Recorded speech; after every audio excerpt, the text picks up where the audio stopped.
With me now, someone who has very strong views about this. It's Nicola Roberts of Girls Aloud. Nicola, it's great to have you with us. Thank you very much. Thanks for coming in. I suppose before I ask you any questions, because we can see today you look pale and you've got nice red hair, I'm just wondering whether I can show viewers an image of you from a few years ago. There you go. Now then.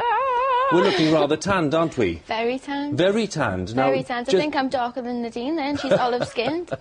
Well, just to underline the point then, because this is right at the heart of what we're talking about, you know, why the difference? What's happened? What convinced you that this was not the way to go?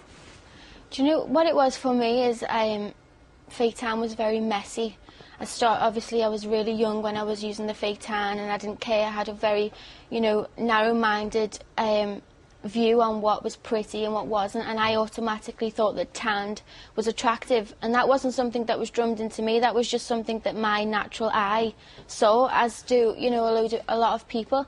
And I feel like where I was growing up, I was starting to notice that it was messy, and I wanted to become more, I wanted to look cleaner, I wanted to look classier, I wanted to look more, you know, more demure, and the fake tan just wasn't really giving me that at all. What was the point at which you decided that, you know, your skin, your natural skin, was beautiful in itself? You didn't need to do that.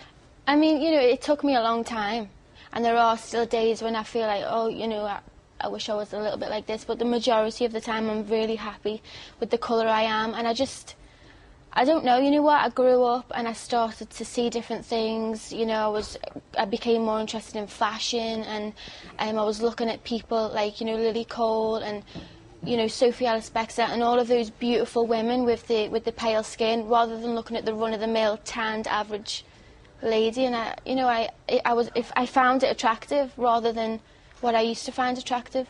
I grew out of it. We're covering this story today about, you know, the ways or the lengths that women will go to in order to get some colour. What are your thoughts on the extremes to which people will go? I think that, you know, obviously there was plastic surgery, and then there was fake tan, and then there's tanning products, there's tanning booths. I just feel like the fact that people are injecting themselves with a needle to become brown is it's quite disturbing, you know, and if it catches on, it's, one, it isn't safe, and two, it's, you know, it's not real.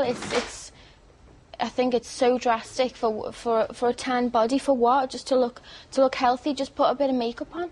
It's really not that big of a deal. I find it quite disturbing. I'm interested in your thoughts on the kind of pressure that young women are under. I mean, as you say, in your view, you went for the tanned look because you thought it looked nice. It wasn't that you were pushed into it. Yeah, no, not at all. No, I was never pushed into anything. It was what I saw.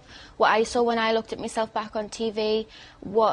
You know, and like, let's not, you know, beat around the bush. The majority of people do find people with a tan more attractive. You know, that across the board, that is, the statistics show that is what people do find attractive. That's just human nature.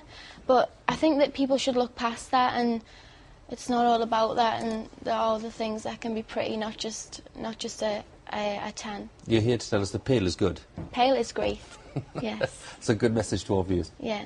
Thank you very much, Nicola. It's great to have you with us. Thank you very much.